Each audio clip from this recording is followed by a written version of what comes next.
आप सभी को नमस्कार। आज मैं आप सभी के समक्ष एक कहानी लेकर आई हूँ कि जब अनजाने में किए गए पाप कर्म से कोई नहीं बच सकता तो जानबूझकर किए गए पाप कर्म की सजा कितनी भयानक होती है। पाप कर्म चाहे छोटा हो या बड़ा हो, उसका परिणाम तो भुगतना ही पड़ता है। तो श्रवण करते हैं। आपने जो पाप कर्म किया है उसका फल मिलकर रहेगा।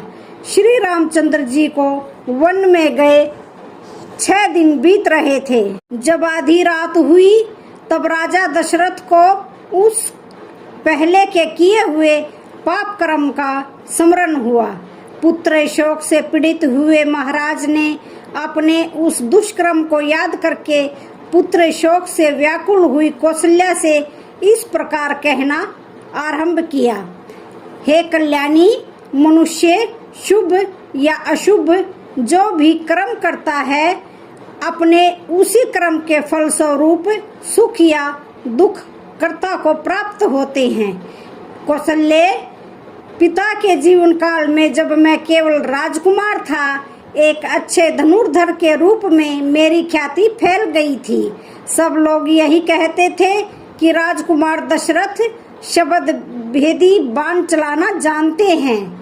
इसी ख्याति में पढ़कर मैंने एक पाप कर डाला था देवी। उस अपने ही किए हुए कुकर्म का फल मुझे इस महान दुख के रूप में प्राप्त हुआ है। जैसे दूसरा कोई गंवार मनुष्य पलाश के फूलों पर ही मोहित होकर उसके कड़वे फल को नहीं जानता, उसी प्रकार मैं भी शब्द बेदी बाण विद्या की प्रशंसा सुनकर उस पर लट्टू हो गया था। उसके द्वारा ऐसा क्रूरतापूर्ण पाप कर्म बन सकता है और ऐसा भयंकर फल प्राप्त हो सकता है, इसका ज्ञान मुझे नहीं हुआ। देवी, जब तुम्हारा विवाह नहीं हुआ था और मैं उस समय युवराज ही था, उन्हीं दिनों की बात है। वर्षा ऋतु का अत्यंत सुखद और सुहावना समय था। मैं धनुष बाण लेकर रथ पर सवार होकर शिकार खेलने के लिए सरयू नदी के तट पर गया था। मेरी इंद्रियां मेरे वश में नहीं थी। मैंने सोचा था कि पानी पीने के लिए घाट पर रात के समय जब कोई उपद्रवकारी भैंसा, मतवाला हाथी अथवा सिंह व्याघ्र आदि दूसरा कोई हिंसक जंतु आएगा तो उसे मैं मारूंगा। उस समय वहाँ सब और अंधकार छा रहा था। मुझे अकस्मात पानी में घड़ा भरने की आवाज सुनाई पड़ी।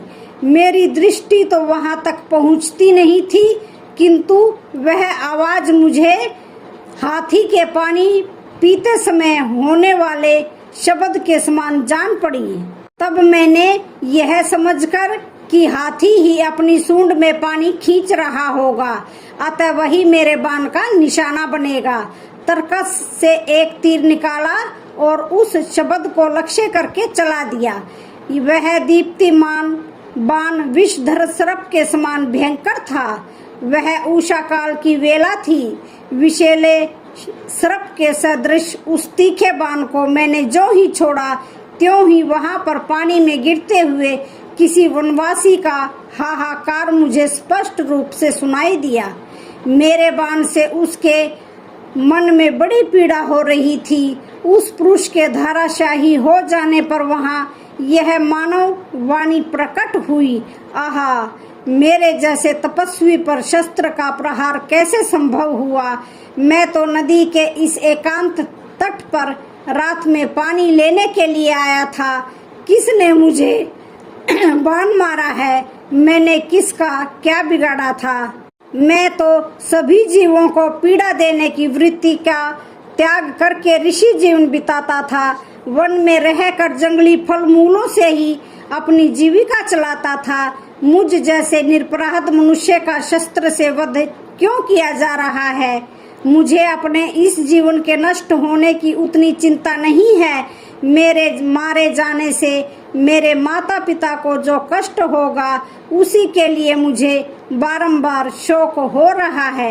मैंने इन दोनों वृद्धों का बहुत समय से पालन पोषण किया है। अब मेरे शरीर के न रहने पर ये किस प्रकार जीवन निर्वाह करेंगे। ये करुणा भरे वचन सुनकर मेरे मन में बड़ी व्यथा हुई। कहाँ तो मैं धर्म की अभिलाषा रखने वाला था और कहाँ यह अधर्म का कार्य बन गया। उस समय मेरे हाथों से धनुष और बाण छूटकर पृथ्वी पर गिर पड़े। रात में विलाप करते हुए ऋषि का वह करुण वचन सुनकर मैं शोक के वेग से घबरा उठा। मेरी चेतना अत्यंत विलुप्त सी होने लगी। मेरे हृदय में दीनता छा गई। मन बहुत दुखी हो गया। सरयू के किनारे उस स्थान पर जाकर मैंने देखा एक तपस्वी बाण से घायल होकर पड़े हैं। उनकी जटाएं बिखरी हुई हैं। घड़े का जल गिर गया है तथा सारा शरीर धूल और खून में सना हुआ है। वे बाण से बिंधे हुए पड़े थे। उनकी अवस्था देखकर मैं डर गया। मेरा चित्त ठिकाने नहीं था।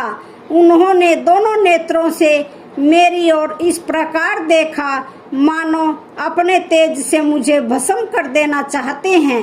वे कठोर वाणी में यों बोले, हे राजन, वन में रहते हुए मैंने तुम्हारा कौन सा अपराध किया था जिससे तुमने मुझे बाण मारा। मैं तो माता पिता के लिए पानी लेने की इच्छा से यहाँ आया था। तुमने एक ही बाण से मेरा मर्म विदीर्ण करके मेरे दोनों अंधे और बूढ़े माता पिता को भी मार डाला। वे दोनों बहुत दुबले और अंधे हैं। निश्चय ही प्यास से पीड़ित होकर वे मेरी प्रतीक्षा में बैठे होंगे। वे देर तक मेरे आगमन की आशा लगाए दुखदायिनी प्यास लिए बाट जोहते रहेंगे। अतः रघुकुल नरेश, अब तुम ही जाकर शीघ्र ही मेरे पिता को यह समाचार सुना दो। हे राजन, यह पगडंडी उधर ही गई है जहाँ मेरे पिता का आश्रम है। तुम जाकर उन्हें प्रसन्न करो जिससे वे कुपित होकर तुम्हें श्राप न दें। राजन, मेरे शरीर से इस बाण को निकाल दो। यह तीखा बाण मेरे मर्म स्थान को उसी प्रकार पीड़ा दे रहा है जैसे नदी के जल का वेग उसके कोमल बालुका में ऊंचे तट को छिन्न भिन्न कर देता है।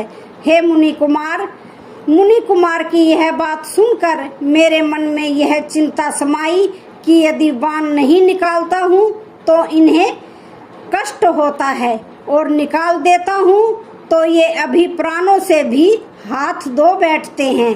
इस प्रकार बाण को निकालने के विषय में मुझ दीन दुखी और शोकाकुल दशरथ की इस चिंता को उस समय मुनि कुमार ने लक्ष्य किया। यद्यपि बात को समझ लेने वाले उन महर्षि ने मुझे अत्यंत गलानी में पड़ा हुआ देखकर बड़े कष्ट से कहा, हे राजन, मुझे बड़ा कष्ट हो रहा है। मेरी आंखें चढ़ गई हैं, अंग अंग में तड़फन हो रही है।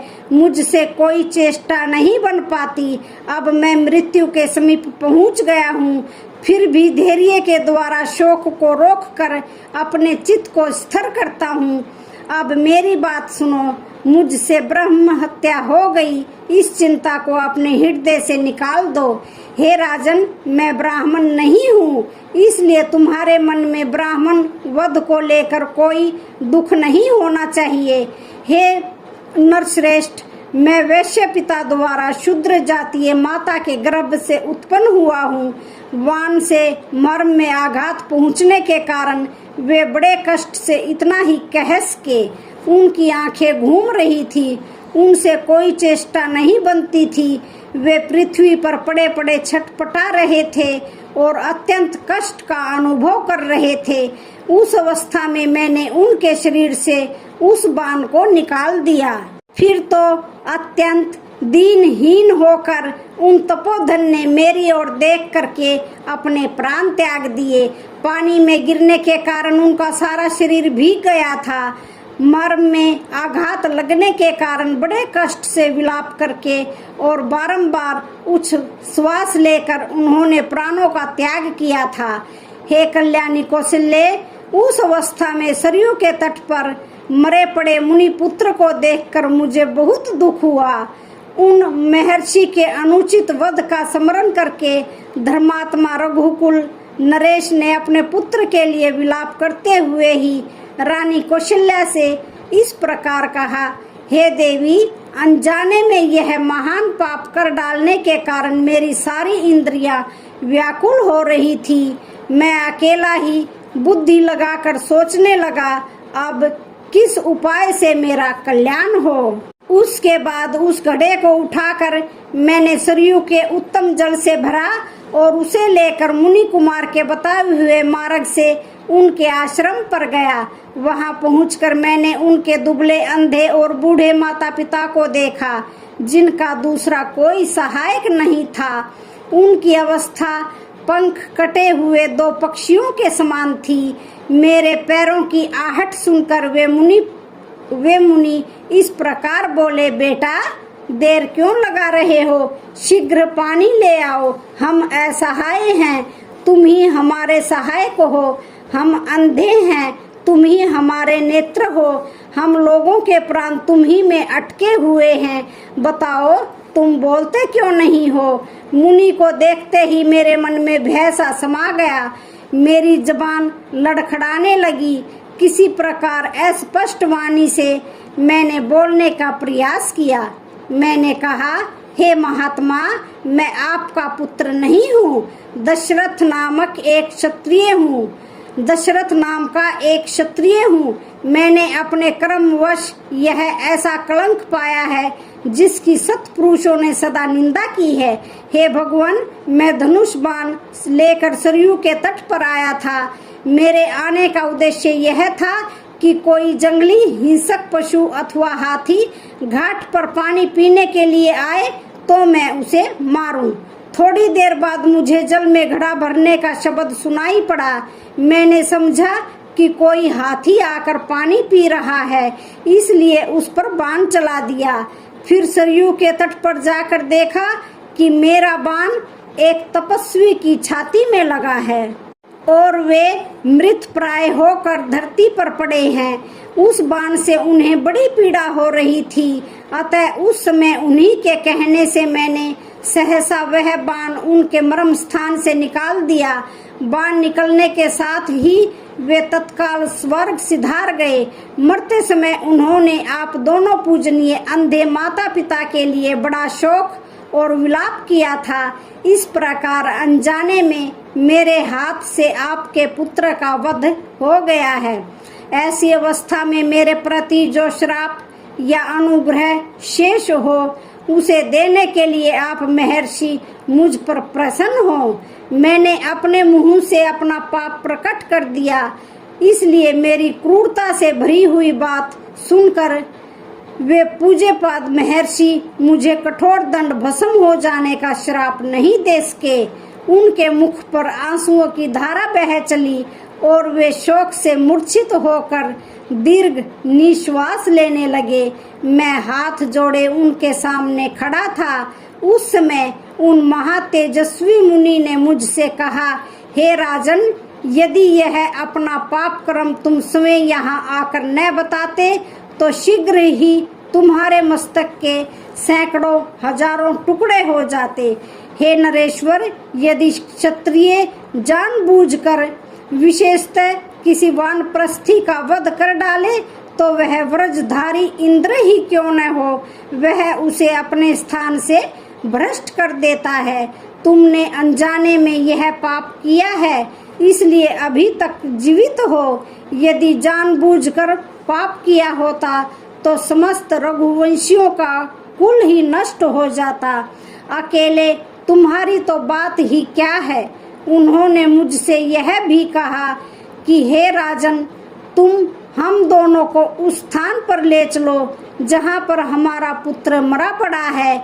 इस समय हम उसे देखना चाहते हैं। यह हमारे लिए उसका अंतिम दर्शन होगा। तब मैं अकेला ही अत्यंत दुख में पड़े हुए दंपति को उस स्थान पर ले गया जहाँ उनका पुत्र काल के अधीन होकर पृथ्वी पर अचेत पड़ा था। उसके सारे अंग खून से लथपथ हो रहे थे। मृगचर्म और वस्त्र बिखरे पड़े थे। मैंने पत्नी सहित मुनि को उनके पुत्र शरीर का स्पर्श कराया। वे दोनों तपस्वी अपने उस पुत्र का स्पर्श करके उसके अत्यंत निकट जाकर उसके शरीर पर गिर पड़े। फिर माता ने पुत्र को संबोधित करके उससे कहा, अब कौन ऐसा है जो कंदमूल और फल लाकर मुझ अकर्मण्य अनसंग्रह से रहित और अनाथ को प्रिय अतिथि की भांति भोजन कराएगा। बेटा, तुम्हारी यह तपस्विनी माता अंधी, बूढ़ी, दीन तथा पुत्र के लिए उत्कंठित रहने वाली है। मैं स्वयं अंधा होकर इसका भरण पोषण कैसे करूंगा? पुत्र, ठहरो, आज यमराज के घर न जाओ, कल मेरे और अपनी माता के साथ चलना। बेटा, तुम निष्पाप हो, किंतु एक पाप कर्म क्षत्रिय ने तुम्हारा वध किया है। इस कारण मेरे सत्य के प्रभाव से तुम शीघ्र ही उन लोकों में जाओ जो अस्त्र योधी शूरवीरों को प्राप्त होते हैं। बेटा, युद्ध में पीठ न दिखाने वाले शूरवीर सम्मुख युद्ध में मारे जाने पर जिस गति को प्राप्त होते हैं, उसी उत्तम गति को तुम भी जाओ।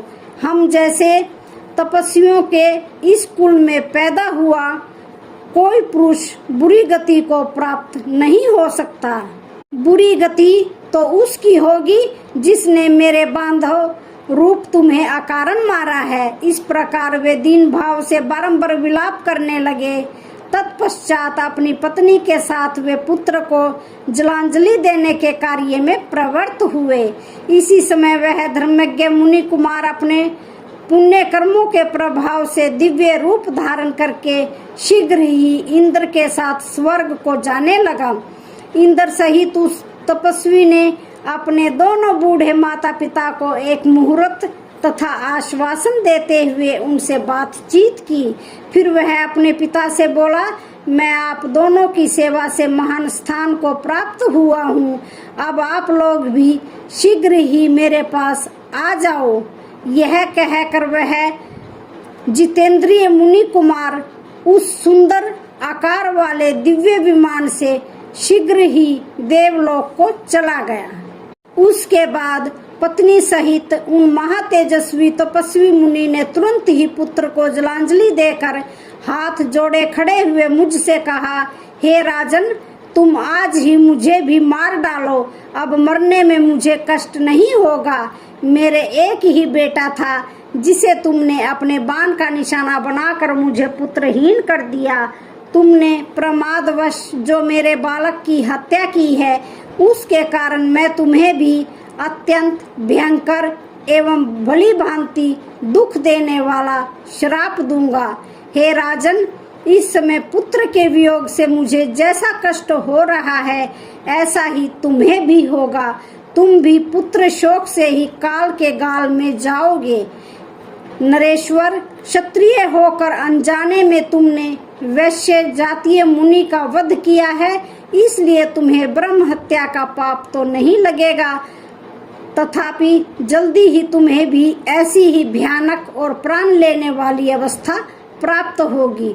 इस प्रकार मुझे श्राप देकर वे बहुत देर तक करुणाजनक विलाप करते रहे।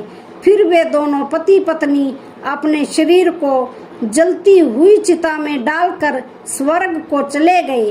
हे देवी, इस प्रकार बाल स्वभाव के कारण मैंने पहले शब्द बेधी बाण मारकर और फिर उस मुनि के शरीर से बाण को खींचकर जो उनका वध रूपी पाप किया था, वह आज इस पुत्र वियोग की चिंता में पड़े हुए मुझे स्वयं ही स्मरण हो आया है। हे देवी, अपथ्य वस्तुओं के साथ अनरस ग्रहण कर लेने पर जैसे शरीर में रोग पैदा हो जाता है, उसी प्रकार हे कल्याणी, उस उदार महात्मा का श्राप रूपी वचन इस समय मेरे पास उस पाप कर्म का फल देने के लिए आ गया है। तो आज की वीडियो का यहीं पर समापन होता है। वीडियो अच्छी लगे तो चैनल को लाइक, शेयर, सब्सक्राइब जरूर करें। धन्यवाद।